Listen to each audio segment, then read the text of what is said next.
연말을 지나고 성탄절을 지나고 새해 신앙의 기본기에 대한 말씀을 나누면서 제가 헤아려 보니까 민수기를 2달 만에 다시 시작하게 됐습니다. 한번 멈췄다 가려면 힘들죠. 저희 어머니도 이제 고령이신데 침대에서 일어나실 때 일어나서 잠깐 멈추세요. 그러면 괜찮으시냐고 이렇게 물어보면 하시는 말씀이 항상 요즘에 같은 말씀입니다. 처음만 힘들지 걷기 시작하면 걷는다. 처음에는 빨리 못 걷고 조금 뜸을 들이세요. 바로 일어나서 못 걸으시고 우리도 민수기를 멈췄다가 시작하지만 조금은 더뎌도 또 가기 시작하면 민수기 끝까지 가게 될 것으로 생각합니다. 잘 아시는 것처럼 민수기는 이제 이스라엘의 역사를 기반으로 하고 있죠. 구약 성경 전체가. 어떤 분은 한국 역사도 모르는데 무슨 이스라엘의 역사를 우리가 알아야 되느냐, 예수님 말씀만으로도 충분하지 않느냐, 그렇게 말씀하는 분도 계시지만 조금 더 하나님에 대해서 풍성하게 알고 하나님께서 우리에게 사람과의 어떻게 사람을 대해 주시고 또 사람과의 일상 속에 어떻게 하나님께서 활동하셨는지를 좀 더 우리가 다양하게 보려면 구약 성경 이스라엘의 역사를 봐야 합니다. 늘 말씀드리지만 공룡을 연구하려면 어디 갑니까? 어디요? 공룡을 연구하려면 경산남도 고성에 가야 된다니까요. 고성에 가서 거기 가면, 저도 아직 못 가봤습니다. 이렇게 꼭 가본 것처럼 이야기하지만 한번 꼭 가볼 건데, 해안가에 발자국이 찍혀 있답니다. 그래서 거기 가면 그 발자국을 보면서 공룡의 크기가 어떠했는지, 한 마리가 다녔는지, 2마리, 3마리가 같이 다녔는지, 그러니까 가족끼리 이동했는지, 보폭, 또 종류 여러 가지를 살펴볼 수 있습니다. 근데 공룡이 그 경상남도 고성에만 있었을까요? 초안산도 다녔을 수도 있고 여기저기 다녔을 텐데 흔적이 없습니다. 여기는 흔적이 다 사라졌고 흔적이 남은 곳이 고성 해안가에 찍혀 있는 발자국입니다. 하나님께서는 역사하실 때, 인간의 삶 속에 역사하실 때 이스라엘에만 역사하신 분이 아닙니다. 조선시대, 고구려, 무슨 백제, 그 때에도 하나님은 온 우주를 감찰하시고 온 세상의 사람들의 역사 속에 참여해 주시고 또 그들의 삶을 다스려 주시던 하나님이십니다. 분명히 하나님께서 조선시대에도 역사하셨는데, 그래서 우리가 하는 말 중에 하늘이 무섭지 않느냐 이런 표현도 하기도 하고, 악한 사람은 벌을 받고 나중에 신 앞에 서서, 우리의 그런 정서, 이런 것은 하나님께서 모든 시대 모든 사람에게 주신 보편적인 신의식, 하나님에 대한 마음인 거예요. 그런데 우리나라의 역사에는 그런 어렴풋하게 하나님에 대한 의식은 있지만 하나님이 어떤 마음으로 인간을 대해 주시고 하나님이 어떤 사람을 좋아하시는지, 마음에 들어 하시는지 희미하게 찍혀 있어서 발자국을 다 찾아볼 수가 없습니다. 그런데 이스라엘의 역사에는 발자국이 선명하게 찍혀 있는 거예요. 그래서 이스라엘 역사를 보면서 이스라엘 역사를 공부하는 것이 아니라 이스라엘 역사 속에 찍혀 있는 하나님의 발자국을 보면서 하나님이 어떤 분이신지 알아가려고 하는 것입니다. 민수기는 이제 한문으로 하면 백성빈, 숫자, 수, 기록기를 써서 백성들의 숫자, 사람들의 숫자가 기록되어 있는 책이다. 후대의 이름이 붙어 있고, 원래 처음에 민수기가 쓰여졌을 때, 그러니까 히브리 사람들, 이스라엘 사람들은 민수기를 뭐라고 불렀냐면 광야에서라는 그 이름으로 책 이름을 불렀습니다. 그러니까 광야에서. 그러니까 이스라엘 백성이 출애굽해서, 어려운 표현일 수 있습니다. 신앙생활을 잘 안 해보시거나 교회 생활에 익숙하지 않은 분들은 출애굽 이런 표현이 익숙하지 않지만, 이집트에서 가나안 땅까지 가는 40년의 광야 생활, 그 기록이 바로 민수기입니다. 그러니까 40년의 광야 생활의 기록이 담긴 책이 민수기. 36장까지 있는데 10장쯤에 가면 이제 출발합니다. 광야를 향해서. 드디어 가나안 땅을 향해서 출발하게 되는데 기록과 시간이 비례하지 않는 책이 민수기입니다. 만약에 40년의 기록을 36장에 담으면 여러분 어떻게 담아야 됩니까? 한 장에 한 1년씩 담아서 그래야 36년이고 조금 이렇게 섞어서 하면 40년 해서 될 것 같은데 1장부터 10장까지 아직 출발하기 전에 기록이 10장이나 되는 기록이 한 10년쯤은 돼야 될 것 같은데 20일밖에 안 됩니다. 20일. 그러니까 20일의 기록이 1장부터 10장까지 기록되어 있고 방황했던 한 39년은 사실 얼마 되지도 않아요. 그러니까 그런 것을 보면 이 민수기를 기록한 저자가 지금 어디에 관심을 갖고 있는지 알 수 있는 거예요. 우리는 목적지가 정해지면 막 빨리 달려가려고 하는 그런 습성이 있습니다. 그러니까 딱 정해지면, 목표가 정해지면 막 빨리 가야지. 그러면서 사실은 중요한 것을 놓치는 경우가 많죠. 꼭 여행 갈 때 뭘 챙겨야 됩니까? 공항 갈 때 여권을 챙겨야 되죠. 저는 실제로 어떤 목사님이 여권을 안 갖고 온 경우를 봤습니다. 그래서 그분을 남겨두고 떠나긴 했는데 나중에 그분이 합류할 때까지 다 모든 게 다 이게 기다리고 뭐하고 하느라고 그냥 그분은 여행 끝나는 내내 고개를 들지 못했던, 어떤 분은 그런 분도 있더라고요. 이제 시골 갔다가 고향에 갔다가 집으로 오면서 너무 피곤하니까 집에 빨리 가야지, 목적지는 정해졌으니까 휴게소에서 아내를 놓아두고 그냥 차 끌고, 분명히 전화가 오는데 왜 뒤에 있어야 될 사람이 왜 전화를 하지? 어디 갔냐고. 그런 경우도 있다고 그러죠.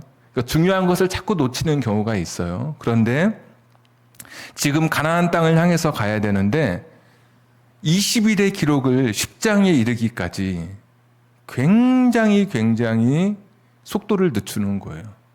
그러니까 출발하는 게 중요한 게 아니고, 광야의 길을 걸어가는 게 중요한 게 아니고 준비가 필요하다는 것이죠. 준비가. 그래서 1장에서 10장까지의 이야기를 보면 무엇에 관심이 있었는지, 광야의 길을 걸어가려면 어떤 준비를 해야 되는지를 우리에게 가르쳐 주고 있는 거예요. 1장에서는 전쟁에 나갈 만한 사람들의 숫자를 헤아리는데 60만 3,550명.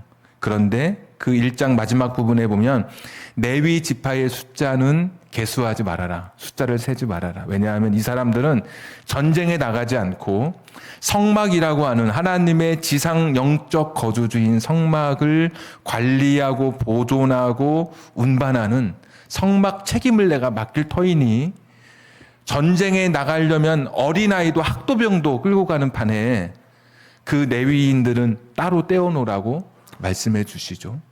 아니, 전쟁하려면 숫자가 힘인데 레위인들은 성막을 위해서 따로 떼어내라.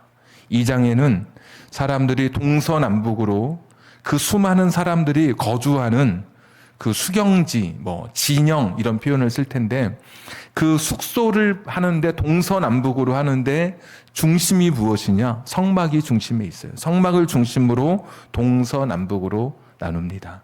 3장과 4장에는 아까 따로 떼어놨던 레위인들이 성막에서 무슨 일을 하는 것인지, 어떤 사람은 옮길 때 잔을 옮기고 무슨 그릇을 옮기고, 그러니까 성소의 기구를 옮기고, 또 어떤 레위 지파의 어떤 또 사람들은 천으로 된 휘장이라고 하는 천막 같은 걸 옮기는 사람, 어떤 사람은 말뚝을 옮기는 사람, 이 이야기를 3장, 4장에 걸쳐서 2장이나 걸쳐서 이야기하고 있는 거예요. 지금 빨리 출발해야 되는데 출발하지도 않고 성막에 관련된 그 말씀을 해주시고, 5장에 가면 하나님이 거하시는 곳에서는 사람이 늘 거룩하게 살아야 된다. 그래서 부정한 사람들은 잠시 일시 격리가 필요하고, 다른 사람에게 죄 지으면 철저하게 변상해 줘야 되고, 의심하면 안 된다. 아내를 의심해서도 안 된다. 그래서 제가 이름 지었던 설교 제목 중에 가장 어려웠다고 했던 시죄법, 죄를 시험하는 법 이런 이야기도 있었고, 그러니까 거룩한 사람들이 하나님과 함께 이 길에 갈 수 있다. 6장에는 레위 지파만 하나님께 바친 것이 아니라 나도 하나님을 위해서 거룩한 사람으로 살아가고 싶습니다 라고 할 때 그런 사람들을 위해서 나시린이라고 하는 제도를 또 말씀해 주시고, 7장에는 하나님의 임재를 경험한 사람들이 하나님 앞에 감사를 드렸을 때 오늘 8장 1절 직전에 7장 89절에 보시면 하나님의 목소리가 이제 성전 안에서 그 시온자라고 하는 언약궤의 그 위에, 법궤 위에 있는 그 장소에서 하나님의 목소리가 들려오는 것까지. 그러니까 관심은 무엇이냐? 출발이 문제가 아니라 출발하는 것이 중요한 것이 아니라 준비가 필요한데, 이 준비는 성막, 제사를 드리는 제사장, 또 제사를 돕는 레위인들, 또 하나님의 목소리, 이런 것이 이 중요한 출발 전에 아주 중요한 그런 주제가 되는 것이죠. 그러니까 출발하는 게 먼저가 아니라 하나님과의 관계, 하나님이 지금 우리 가운데 임재해 계신지, 하나님과 동행하는 그런 일들에 관한 이야기가 지금 민수기 앞부분에 계속 기록되어 있는 것입니다. 광야라고 하는 것은 어떤 곳이냐면 변화무쌍한 곳이 광야입니다. 광야는 변수가 많아서 무슨 풀이 있거나 물이 많아서 농사를 지을 수도 없는 곳이 광야입니다. 물을 찾을래야 내 힘으로 물을 발견해낼 수 없는 곳이 광야입니다. 가진 지식, 재능으로 광야의 길을 헤쳐가기에는 이 광야는 너무 거대한 곳입니다. 그러니까 아무리 인간이 자기가 가진 그런 하드웨어, 내가 가진 노력과 열심으로 광야의 길을 걸어갈 수 없는 것. 그래서 오늘 출발하기 전에 하나님께서 하나님과 함께여야만이 걸을 수 있는 것, 하나님과 동행해야만이 걸을 수 있는 곳임을 가르쳐 주시기 위해서 하나님과의 관계, 하나님 앞에서의 삶, 계속해서 이것을 무장하고 준비하게 하십니다. 오늘 읽었던 말씀도 마찬가지예요. 등잔에 불을 켜라 말씀해 주셔요. 아니, 빨리 지금 출발해야 되는데 출발도 안 하고 등잔에 불 켜는 것 말씀해 주시죠. 등잔에 7개의 불을 켜라. 등잔대에 7개의 불을. 7은 완전수 이런 표현도 하지만 하여튼 완전한 그런 불을 켜라 말씀해 주셔요. 성소 안은 천막으로 덮여 있고 창문이 없기 때문에 어둡습니다. 그런데 이 불은 밤에, 저녁이 어두워지고 아침이 밝을 때 밤에 어둠을 밝히는 그 빛으로 이 등잔의 불을 켜게 해 주셔요. 그러니까 어둠을 밝히는 빛으로 불을 켜게 해 주셔요. 하나님은 어떤 분이시냐? 왜 출발하기 전에 이런 말씀을 하셨을까? 어둠을 밝히는 빛처럼 내가 너희들의 인생 속에, 너희들의 광야 길에 빛을 비춰주시겠다고 하는 하나님의 약속의 한 상징입니다. 왜냐하면 2절, 3절에 보면 등잔에 불을 밝힐 때 어떻게 밝히냐면 앞으로 밝히라고 되어 있어요. 2절, 3절. 한번 보실까요? 2절에 아론에게 말하여 이르라. 등불을 켤 때에 7 등잔을 등잔대 앞으로 비추게 할지니라. 앞으로. 3절에도 앞으로. 이 앞으로라고 하는 단어는 좀 쉬운 성경에 보면 맞은편으로 이런 뜻입니다. 맞은편에. 불을 천장으로 비추게 할 수도 있고 뒤편으로 비추게 할 수도 있고 밑으로도 비추게 할 수 있겠죠. 어떤 장치를 사용하면. 그런데 불을 맞은편으로 비추게 하라. 나중에 인터넷 같은 데서 성막, 내부 이렇게 검색해 보면 성막의 구조가 나오는데 문은 동쪽 문으로 들어가게 되면 오른쪽에는 무엇이 있냐면 떡이 있습니다. 12개의 떡상, 진설병, 어려운 말은 다 있어요. 진설, 병을 진설해 놓다, 이렇게 차려 놓다 이런 말이기도 하고. 그러니까 떡이 있어요. 그런데 떡은 12개의 떡이에요. 12개는 이스라엘의 12지파를 상징하는 떡이 딱 들어가면 오른쪽에 있고, 들어갔을 때 왼쪽에는 오늘 말씀 살피고 있는 등잔대가 존재하고 있습니다. 그러니까 등잔의 불빛을 하나님께서 뭐라고 말씀하시냐면 12지파를 향한 그 떡을 향해서 비추도록 말씀해 주고 계시는 거예요. 하나님은 어떤 분이시냐? 이스라엘 12지파를 잊지 않으시고 그들의 어둠을 비추어 주시겠다고 하는 하나님의 상징이요 약속의 말씀인 것입니다.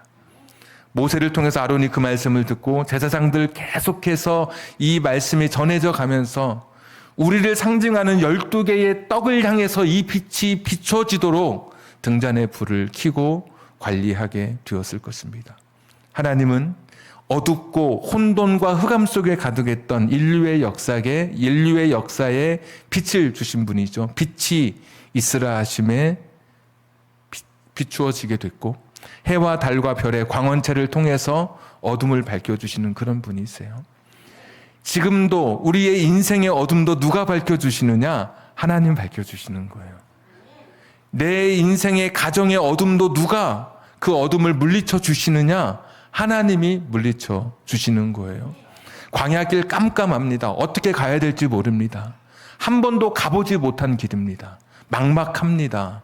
이게 가능할까 두렵습니다. 주변에 적군들도 많습니다. 넘어뜨리려고 하는 민수기 나중에 공부해 보시면 여기저기서 공격해 오는 사람들도 많습니다. 불뱀도 있습니다. 들짐승들도 있습니다. 이게 가능할까? 과연 내일을 성공적으로 사는 것이 이것이 정말 내게 당연히 주어진 그런 권리이고 당연한 일일까 장담하지 못하는 인생의 길이었습니다. 답답하고 막막하고 깜깜한 그 인생의 그 길에 하나님께서 등잔대의 불빛을 맞은편 떡을 향해서 비추게 하심으로 이스라엘 백성에게 나는 너희에게 너희의 어둠을 비춰주는 빛이라고 말씀해 주고 계십니다. 너희들의 인생의 길에 광야 길에 동행해 주시겠다고 말씀해 주십니다. 실제로 등잔의 불빛으로 비추어 주셨던 하나님께서 인류의 역사에 구원의 서정의 역사가 시작되는 그 시간에 예수님을 이 땅에 보내주시죠. 요한복음 1장에 보니까 참빛 그가 세상에 와서 사람들에게 비추는 빛이 되었다. 예수님을 가리켜서. 그런데 사람들이 어둠 속에 있는 사람들이 그 빛을 깨닫지 못했다라는 탄식과 하나님께서 빛으로 온 인류를 비춰주시는 예수님을 통해서 사람들에게 죽어가는 사람들에게 그늘 속에 있는 사람들에게 어둠 속에 있는 사람들에게 빛을 비추어 주시는 예수님의 구원의 메시지를 우리에게 다시 한번 말씀해 주시고 있죠. 광야는 어떻게 살아가는 것이냐? 하나님과 함께 걷는 것이고 예수님과 함께 걷는 길입니다. 많은 사람들이 충분한 자산이 있으면 광야길에 성공할 수 있을 것이라고 생각합니다. 어떤 사람들은 실패 없는 완벽한 프로젝트를 가지고 광야의 길을 걸을 수 있다고 자신하는 사람들이 있습니다. 어떤 사람은 타고난 그런 좀 부지런함, 나태하지 않은 게으르지 않은 그런 나의 천성이 내가 광야의 길을 걸어가는데 성공하게 하는 큰 요인이라고 말하는 사람이 있습니다. 내가 다른 사람보다 좀 더 뛰어난 그 지식이 나로 하여금 광야의 길을 성공적으로 걸을게 하리라고 그렇게 과신하고 오판하는 사람들이 있습니다. 남들이 모르는 남들보다 먼저 정보를 알아서 내가 먼저 선택한 그런 아이템이 나로 하여금 성공에 이르게 하고 내가 수치를 잘 계산해내고 어떤 기술을 헤아리는 그런 분별력, 그런 능력이 탁월하다고 해서 내가 광야의 길을 성공적으로 걷는다고 생각하지만 광야의 길은 그렇게 호락호락하지 않습니다. 광야는 내일을 알 수 없는 것이 광야입니다. 변수가 많고 항상 돌변하는 곳이기 때문에 광야는 먼저 걸어본 적이 없는 길이기 때문에 내일 무엇이 나를 엄습해 올지 내가 세워놓은 계획 속에 어떤 것이 내 인생의 돌발 변수가 되어서 내 삶을 가로막을지 아무도 장담할 수 없는 것입니다. 광야에 필요한 것은 먼저 가보신, 먼저 그 길을 알고 계신 인도자가 필요한 것이고 광야에 필요한 것은 나를 적으로부터 나를 세상에 급변하는 것으로부터 나를 보호해 줄 보호자가 광야에 필요한데 바로 그분이 예수님이십니다. 하나님, 그 예수님께서 우리의 인생에 빛을 비춰주시고 우리 삶에 동행해 주실 때 이 광야의 길을 마침내 완주하게 되는 것입니다. 광야에서는 항상 사람들이 목적지가 맞는 것인지 불분명할 때가 많습니다. 내가 이 길을 가면서도 광야는 길이 없기 때문에 이 길이 맞는 것인지 자기 스스로도 늘 여기까지 50년, 60년, 70년 그 길을 걸어왔으면서도 내가 살아온 게 진짜 맞는 것인가? 사람들이 자기 스스로 의문을 가질 때가 있습니다. 광야의 길은 늘 외로운 길입니다. 여러 사람이 함께 가도 여전히 광야의 길은 외롭습니다. 옆에 사람이 누워 있어도, 인기척이 들려도 혼자 불 꺼진 방에 벽에를 하고 혼자 누워 있다 보면 한없이 외로울 수밖에 없는 곳이 광야입니다. 광야는 오늘 걷는 길이지만 어제와 같은 길을 걷는 것처럼 걸어도 그냥 그 길이 그 길 같은 곳, 이곳이 광야입니다. 광야의 풍경을 보면 어제나 오늘이나 내일이나 별반 다르지 않는 길인 것처럼 우리 인생도 그런 거예요. 오늘 분명히 새날이 시작되는데도 불구하고 그냥 어제 같은 날을 오늘 또 살아가게 되는 것, 이곳이 광야입니다. 광야길에 어떤 사람들은 좀 더 배웠다고 해서 선생님 하는 사람도 있고, 광야길에서 어떤 사람들은 남들의 아픈 것을 좀 더 잘 치료하는 기술을 좀 더 연마했다고 해서 뭐 의사가 될 수도 있고, 또 어떤 사람은 광야길에서 다른 사람보다 좀 더 돈이 있다고 해서 부자라고 불리울 수 있지만, 그러나 광야에서는 그 역시 연약한 인생일 뿐입니다. 그들 역시 우리보다 먼저 쓰러지기도 하고 인생의 한계 앞에 부딪혀 가게 되는 것이죠. 인생의 어둠을, 광야의 어둠을 떨쳐낼, 이겨낼 힘이 없는 존재가 우리들입니다. 광야의 그 시작 앞에 서서 출발하지 않은 채 하나님께서 우리를 지켜주실 것을 확신하게 하시고 하나님과 함께 그 길을 걸어가야 된다고 20일의 기록을 10장에 걸쳐서 기록하고 있는 이 민수기의 메시지 앞에서 오늘도 우리는 다시 예수님을 붙들게 됩니다. 내가 걸어가는 길, 내가 지금 달려가는 내 인생의 길은 예수님과 함께여야만이 내가 마침내 완주할 수 있는 것.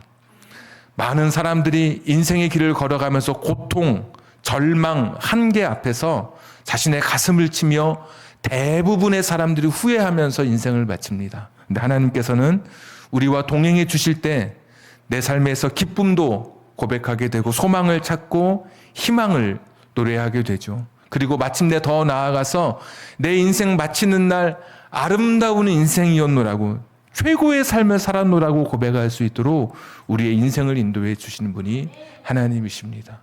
여러분의 삶 속에 가장 밝은 빛으로 오늘도 비춰주실 하나님을 기대하고, 여러분의 자녀의 삶에도 가장 세상에 흉내낼 수 없는 가장 높은 조도의 빛으로 여러분의 자녀의 삶을 비춰주실 하나님을 기대하면서 오늘 이 시간 같이 기도하고 여러분의 광야 길이 멋지고 훌륭한 아름다운 여행길이 되기를 주님의 이름으로 축복합니다. 우리 같이 찬양하겠습니다.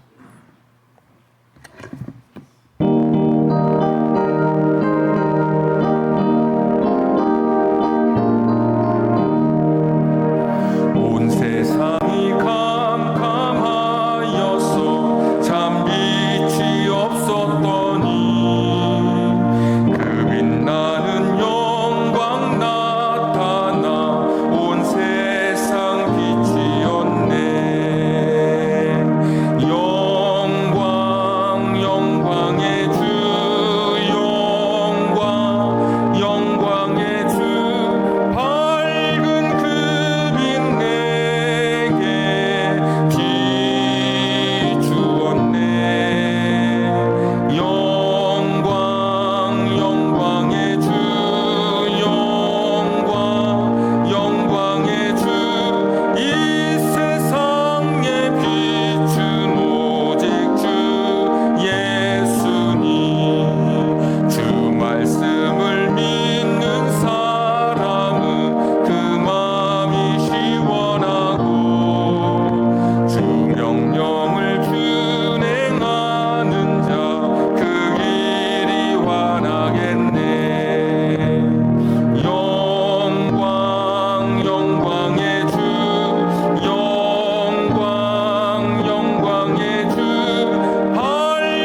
한번 기도하겠습니다.